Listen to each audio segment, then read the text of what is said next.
Nah, di Quran surat Al-Fussilat ayat selanjutnya, ayat 36. Kalau tadi itu kan ayat 34, ini 36. Allah mengatakan begini. Dan jika setan mengganggumu dengan suatu gangguan, maka mohonlah perlindungan kepada Allah. Wa imma yanza gonnaka minasyaitan ya nazgun fasta'id billah.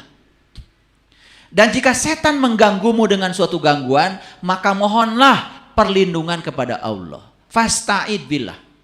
Sesungguhnya dialah yang maha mendengar lagi maha mengetahui.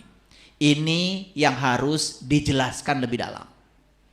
Kalau soal baca a'udzubillahi minasyaitonirrajim, saya yakin semua Bapak Ibu sering membaca itu. Tapi tetap tergoda setan. Itu masalahnya kan? Karena cuman baca. Dikiranya kalau sudah a'udzubillahi minasyaitonirrajim kemudian setan tidak berdaya. Tidak. Lah setan aja bisa baca ta'ud. Bahkan mahrajnya mungkin lebih bagus daripada kamu. Hati-hati loh. Setan tuh ikronnya udah ikron 6.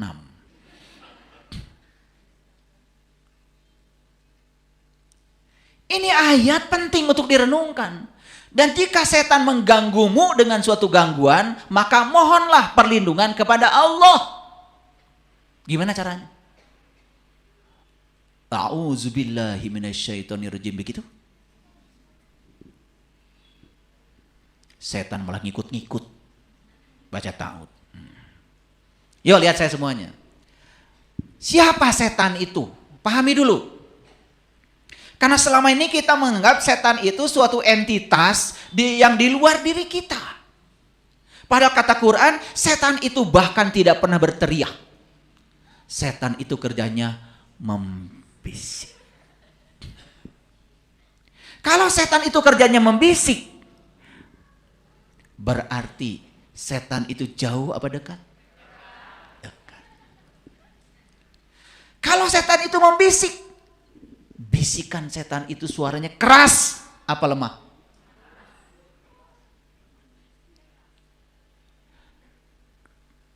Membisik.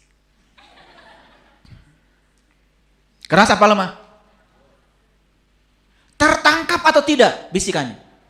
Tertangkap. Itulah yang harus kita cari, sebetulnya setan itu mana? Di mana adanya?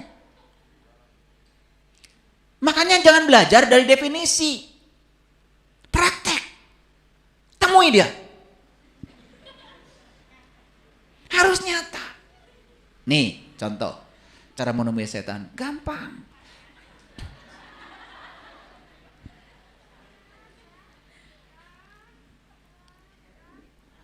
Kata kesadaran begini. Nanti malam jam 2 mau tahajud. Kesadaran tuh. Sudah pasang alarm tuh. Tepat jam 2 sudah on alarm. Jam 2 alarm bangun. Jam 2 alarm membangunkan. Bunyi. Ter.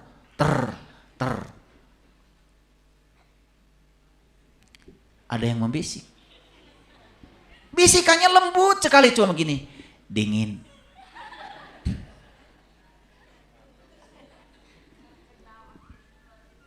Ya. Itu sudah mampu membuat jam 2 tidak bangun. Diambil lagi kemudian dimatikan itu alarm dengan marah-marah, berisik. Siapa yang marah itu? Udah ketemu sekarang sama setan? Ya Allah. Ternyata setan ikut ngaji ya. Setan itu adalah ego, diri palsu, pikiran gelap kita. Pikiran yang lebih dominan daripada kesadaran kita, itu setan. Wujud nyata setan adalah pikiran gelap kita sendiri. Dan pikiran gelap itulah yang suka menghentikan kita saat kita mau berbuat kebaikan. Ayo, telusuri Bapak Ibu. Sering gak Bapak Ibu setelah berniat tiba-tiba memutuskan untuk tidak melakukan yang diniatkan itu? Sering? Nih, setan sekadang sedang berniat. Mulai hari ini saya akan melawan perlakuan yang tidak cerdas dengan cerdas. Kesadaran tuh. Ini nanti akan nyampe di rumah. Begitu di rumah, tiba-tiba ada serangan fajar. Karena itu harus dibuktikan. Apakah kesadaran kita yang tadi itu benar, atau kesadaran yang tadi pun masih palsu.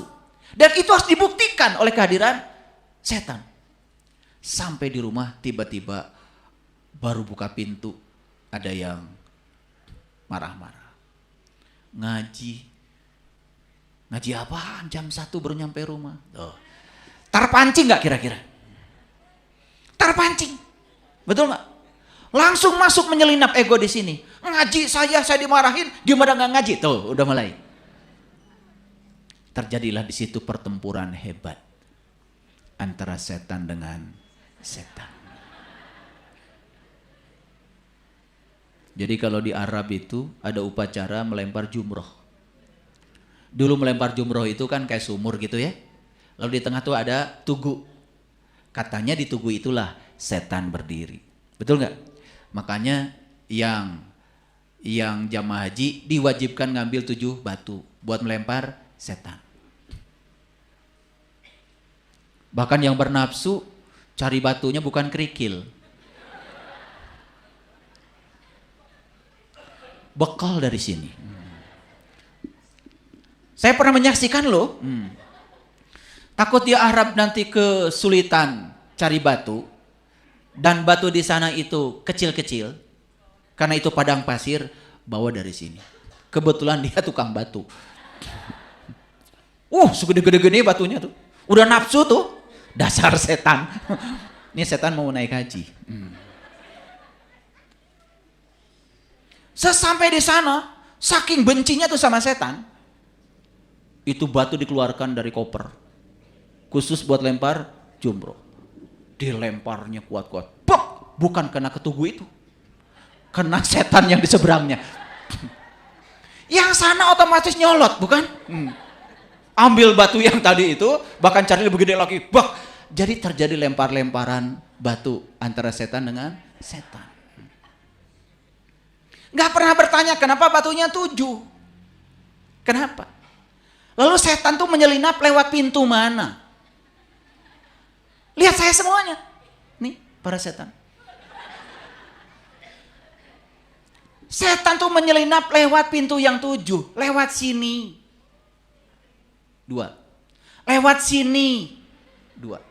Lewat sini. 2. Lewat sini. 1. Berapa semuanya? Itu pintu setan. Dia menyelinap lewat situ, masuk ke dalam pikiran, diproses oleh pikiran. Mulai timbul penilaian. Benar salah, baik buruk, suka tidak suka. Disitulah setan mulai bekerja. Lewat pintu mana? Sekarang saya mau tanya, itu pintunya ada di mana? Di bawah-bawah? Ya Allah. Baru sadar kalau yang 7 ini pintu setan. Yang 7 ini harus dikendalikan. Makanya melempar jumroh dengan 7 batu. Kita mengira setannya di tugu. Dan akan mati ketika lempar batu. Sementara ini yang 7 sama sekali gak kalian urus. Padahal pintunya menyelinap lewat sini. Akibatnya kita menjadi tidak cerdas. Melawan semua perilaku yang tidak cerdas dengan cara yang tidak cerdas. Kalau yang cerdas, dia tidak mau terlibat. Biarkan orang lain marah kepada saya. Karena sesungguhnya dia marah sedang membakar dirinya sendiri. Tidak urusan dengan saya. Tidak urusan dengan saya. Menjadi urusan dengan saya kalau saya mengizinkan kemarahannya masuk pada diri saya. Saya tidak mau mengizinkannya. Dan saya tidak mau terjebak marah. Itu yang disebut dengan menanggapi perlakuan tidak cerdas dengan cerdas. Tenang saja. Dan itu hadirin, jangan tepuk tangan dulu kalau belum dilatih. Nanti kalau setiap latihan berhasil, tepuk tangan buat diri sendiri. Ya, itu. Jadi nanti begitu, wah tadi ada orang lain nyolot di jalan. Dan saya alhamdulillah tidak terpancing sedikit pun untuk marah. Tepuk tangan buat diri sendiri, gitu. Gak perlu tepuk tangan buat saya, gak perlu saya. Ya, nyampe di rumah. Ada sesuatu yang menjengkelkan, kita tidak ikut jengkel, tetap tenang. Karena apa? Saya tidak mau terjebak. Saya tidak mau menanggapi perlakuan tidak cerdas dengan cara yang tidak cerdas. Kalau saya melawan kejahatan dan kejahatan, saya sama-sama tidak cerdasnya. Saya adalah orang yang berkesadaran. Amati pikiran, amati perasaan, jangan terlibat. Saya tidak mau jatuh ke situ. Kenapa? Kalau saya jatuh ke situ, berarti saya mengizinkan frekuensi saya jatuh ke lembah yang rendah. Akibatnya apa? Saya menarik semua kondisi orang yang sama frekuensinya dengan saya. Hukum tarik-menarik berlaku. Wah, kalau knowledge-nya sudah terbentuk, maka kita akan menjadi sadar. Hadirin, itu sebabnya hati-hati dengan makanan. Kenapa? Karena ya setan yang tadi itu, ya tentu saja sangat mudah untuk bereaksi kalau dikasih nutrisi. Salah satu nutrisi yang paling penting adalah makanan. Makanya orang-orang yang berkesadaran memilih makanan yang frekuensinya tinggi. Nah, makanya ada rumus di fisika, energi sama dengan sebuah konstanta Planck dikalikan F frekuensi. Makin besar frekuensinya, makin besar energinya. Makanya pilih makanan yang berenergi tinggi. Berarti pilih makanan yang frekuensinya tinggi. Ingin tahu makanan yang frekuensinya tinggi? Oke. Makanan yang frekuensinya tinggi itu adalah makanan yang berasal dari hewan, tumbuh-tumbuhan yang hidupnya bebas, merdeka, tidak mengalami intimidasi. Contoh, kacang panjang, taruh, tanam, sirami, bebas. Di bawah sinar matahari, bebas menghirup udara, bebas mendapatkan sinar matahari, tidak ada intimidasi. Buncis, wortel, kentang, brokoli, semua tanaman-tanaman yang hidupnya bebas, tidak ada intimidasi, itu makanan yang frekuensi tinggi. Ayam yang dikekang di kandang yang sempit, dia tidak pernah liar, hidupnya tertakang, stres tuh ayam. Ternyata menurut riset, ayam yang stres hidupnya, ternyata dagingnya itu juga mengalami energi stres. Bayangkan tiap hari kalian makan ayam itu, ayam stres. Udah gitu ayam dibawa ke mobil, tambah stres. Betul nggak? Ketika teman-temannya dipotong, temannya lihat, tambah stres lagi. Bayangkan, ini sains. Ini bukan ilmu nujum, ini sains. Saya bicara tentang hubungan materi dan energi. Di balik materi ada energi. Kambing, sapi. Semua makanan-makanan yang berasal dari hewan yang dikurung dan terintimidasi selama hidupnya, itu stres. Dagingnya mengandung energi stres. Bayangkan sudah kalian stres, makan daging-daging yang stres. Makanya kalian tambah stres, maka setan dapat nutrisi. Akibatnya gampang sekali bereaksi. Nafsu terus. Makanya makanan yang paling top kalau bagi saya adalah lotek. Coba. Lotek tuh ada kangkung, ya, ada labu, ya, ada apa lagi? Ada kubis, ada toge, semua berasal dari tanaman-tanaman yang hidupnya merdeka. Tanpa stres. Tambah lagi kacang-kacangan, kacang tanah, betul nggak? Bumbu-bumbuan semuanya. Jadi orang Sunda itu sudah ngasih pelajaran bagus. Orang tua kita sudah ngasih makanan terbaik orang Sunda itu adalah lalap-lalaban. Karena itu makanan frekuensi tinggi.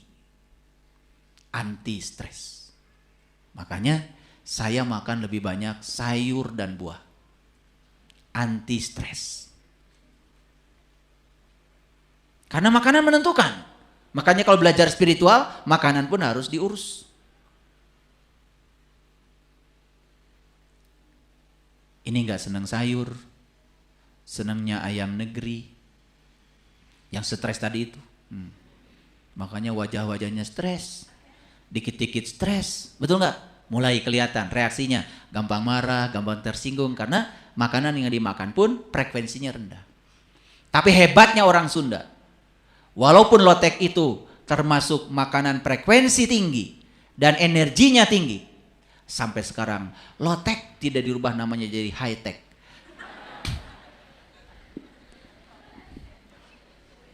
Betul nggak? Itu ya, rendah hati orang Sunda itu. Nah, lihat saya semuanya, jangan ketawa dulu. Jadi, kalau setan berbisik, maka kita mohon perlindungan kepada Allah. Gimana caranya? Baca ta'ud. Setan juga hafal ta'ud. Kan sudah tahu barangnya tadi. Setan itu pikiran gelap. Bagaimana cara mohon perlindungan pada Allah? Lihat saya semuanya. Sadari. Pikiran bukan saya. Sadari, perasaan bukan saya. Sadari, tubuh bukan saya. Makanya saat setan itu sedang membisik, keluar dari situ. Saya bukan pikiran, saya bukan perasaan, saya bukan tubuh. Saya adalah si pengamat bagi semuanya. Keluar, kita jadi pengamat. Ketika kita keluar jadi pengamat, saat itu kesadaran sedang mengambil energi dari apa? Yang digunakan oleh pikiran, perasaan, dan tubuh. Makanya kenapa orang meditasi adalah duduk tenang, kemudian awalnya ya menyadari nafas, berikutnya nonton pikirannya sendiri. Nonton perasaannya sendiri. Kenapa? Pikiran itu tidak bisa ditiadakan. Tapi cara melemahkan pikiran, gimana? Tonton. Ternyata kalau pikiran itu ditonton oleh sang kesadaran, maka energi yang berada pada pikiran ditarik oleh sang kesadaran. Dia kehilangan dayanya. Itulah cara berlindung kepada Allah. Selama ini kita baca ta'ud, tetap marah.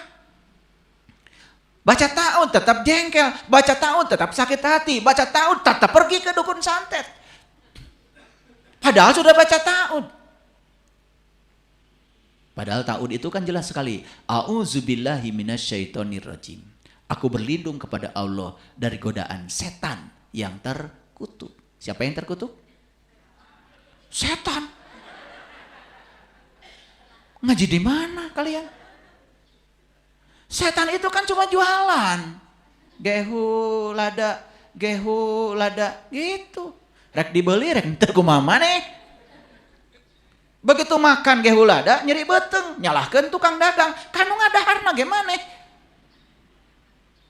Paham tidak?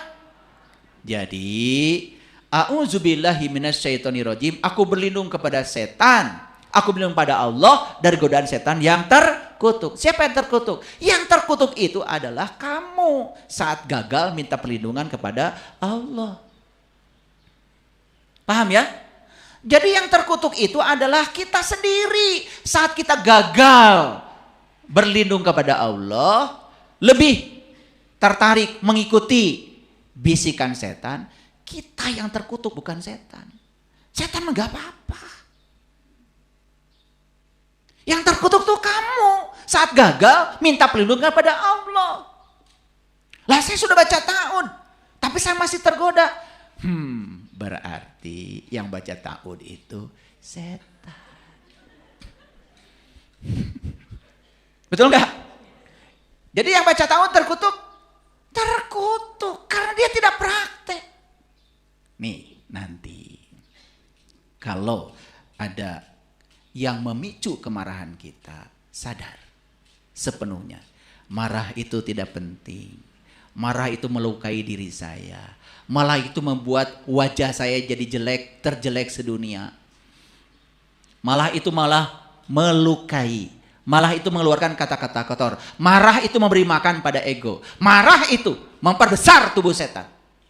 Saya tidak izinkan setan di tubuh saya membesar tubuhnya. Tidak dikasih nutrisi. Makanya saat mau marah, amati saja pikiran yang mau marah itu.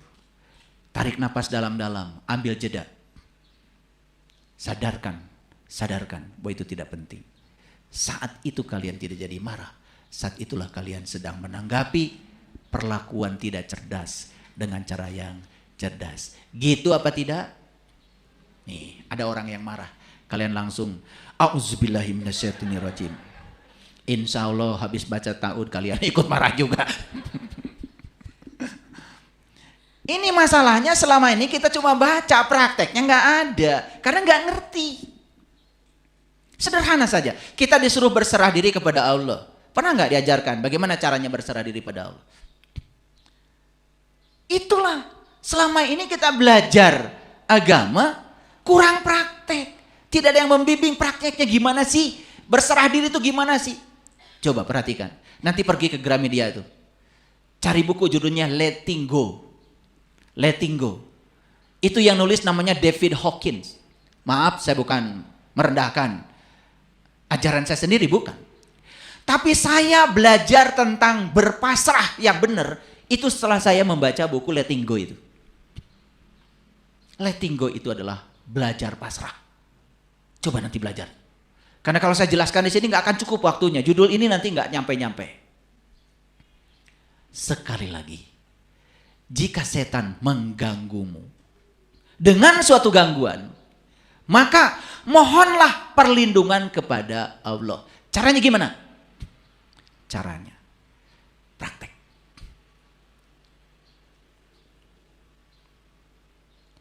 Saya sadar bahwa tidak mungkin kegelapan dilawan dengan kegelapan. Kegelapan hanya bisa dilawan dengan cahaya. Saya sadar tidak mungkin kebencian dilawan dengan kebencian. Kebencian hanya bisa diluluhlantahkan dengan cinta. Mulai sekarang, saya akan mohon perlindungan kepada kesadaran saya. Karena sang kesadaran ada dalam diri saya. Tiada lain adalah sang daya semesta, kekuatan positif yang ada dalam diri saya. Ruhku yang Allah sudah tiupkan ke dalam diri saya. Coba, gunakan kekuatan itu. Luar biasa. Akhirnya nanti kita mau marah pun tidak tertarik. Mau ngomel gak tertarik. Mau ngomongin orang gak tertarik. Kenapa? Karena pikiran, ego, diri palsu kita sudah dikuasai oleh kesadaran kita yang keren tadi. Paham sampai sini? Oke. Pelan-pelan ya ngajinya biar ngerti ya. Nah. Jadi kesimpulan ya. Menurut ayat yang tadi, Quran surat Al-Fusilat ayat 34, tugas Bapak Ibu apa? Awas, ditanya lagi nih supaya diulang. Tugasnya apa? Mengubah musuh menjadi teman setia. Acungkan tangan, siapa yang punya musuh? Acungkan tangan. Jujur, bagus. Nah, sekarang musuhmu itu jadikan anugerah. Tuhan, terima kasih sudah dihadirkan seseorang yang menjadi sparring partnerku yang keren.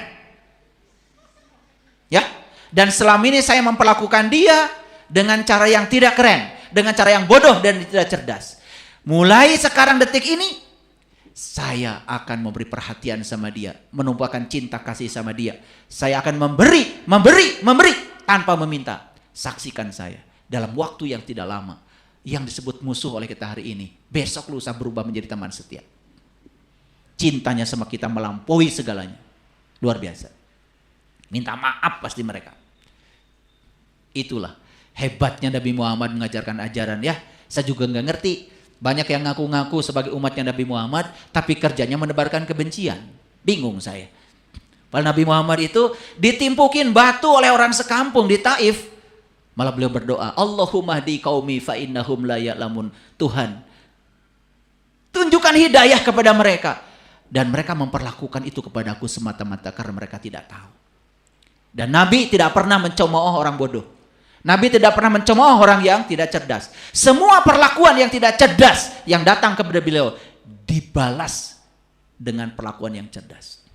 Mungkin masih dengar cerita bagaimana seseorang yang memaki-maki Nabi, sudah buta memaki-maki Nabi, dan setiap habis sholat subuh Nabi selalu menyempatkan mau makanan dan menyuapinya terus-menerus. Padahal dia bilang Muhammad gila, Muhammad sesat, Muhammad sinting, tetapi Muhammad terus datang untuk. Dan suatu saat orang ini merasakan cinta kasih Muhammad yang luar biasa. Bahkan saat diganti oleh sahabat yang lain, dia tahu yang melakukan itu bukan Muhammad yang lembut. Cerita itu sudah beredar, cuman kita jadi pandai cerita. Mulai sekarang praktek. Ya, saya yakin semua kita pasti punya seseorang yang mungkin ya membenci kita. mungkin saat ini tidak suka sama kita. Catat orang itu sekarang. Dan pulang dari sini, saya akan WA dia dengan lembut. Saya akan traktir dia dengan baik. Saya akan ajak dia untuk ketemu. Saya akan kasih oleh-oleh terindah buat dia. Coba, mulai yang sederhana aja. Ya, nanti kalau berhasil menundukkan satu, Bapak Ibu akan kecanduan. Ingin yang lain, ingin yang lain. Dari suatu saat tidak ada lagi yang namanya musuh. Yang ada di sekitar kita semuanya adalah teman-teman setia. Itu pesan Al-Fussilat yang penting saya sampaikan hari ini. Makanya melawan ketidakcerdasan dengan kecerdasan. Yuk. Jadi cara melawan kejahatan adalah melakukan kebaikan. Ulangi ya. Cara melawan kejahatan adalah melakukan kebaikan. So simple. Sangat simple. Melawan kejahatan itu ternyata melakukan kebaikan. Salah saya selama ini. Ada orang menghina kita. Tunggu. Pencemaran nama baik. Kalian lapor mana? Yang berwajib. Kalian harus meluangkan waktu. Kalian harus di BAP di situ. Kalau lanjut, kalian harus jadi saksi. Betul? Ya. Di pengadilan. Betul? Harus mempertahankan apakah betul aduanmu itu. Tidak mudah. Tapi ujung ke semua kesulitan itu apa? Kalian puas bisa memenjarakan orang? Itu hasil terakhirnya. Sudah tenaga, uang, melibatkan banyak orang. Sudah pikiran kita jadi negatif. Apa yang terjadi? Hasil akhirnya cuman memenjarakan orang. Itu aja. Dan kita tuntut supaya dia dipenjara selama-lamanya. Duh, orang jahat kayak gitu ya. Dia puas ketika orang lain menderita. Hati-hati hadirin. Kalau kita puas dengan penderitaan orang lain, ada masalah. Kita sebetulnya sedang menderita.